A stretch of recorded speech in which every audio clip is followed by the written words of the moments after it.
In today's video, I'm gonna show you how to clear Instagram cache. Watch this video until the very end to know exactly how to do it. Now, if you're new to our channel, subscribe and hit the notification bell so that you will be notified whenever we post a new video. Now let's get into the video. Now before moving on, let me tell you that Instagram does not have setting option to clear Instagram cache. Now to do so, the first thing you can do is to remove the Instagram app from your device. Now to remove the Instagram app, tap on the app and hold for a while. Your expanded menu will appear on the screen and then tap on remove.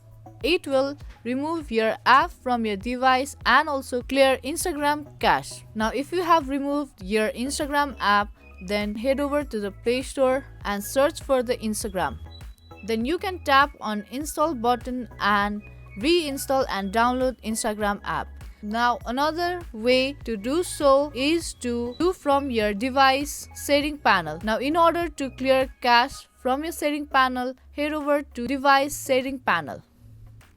Once you landed on it, scroll down until you find app section. Once you found it, tap on it and again tap on manage apps. Then search for Instagram. Once you tap on it, you can see clear data option on the bottom of your screen. Tap on that option and here you will be given two options, either to clear all the data or clear cache. Now tap on second option, clear cache, and then your Instagram cache will be cleared from your device. And that's all for this video. If this video helped you out, give this video a thumbs up and subscribe to our channel. And you can also comment down below any suggestions for us. Thank you for watching and I will see you in the next one.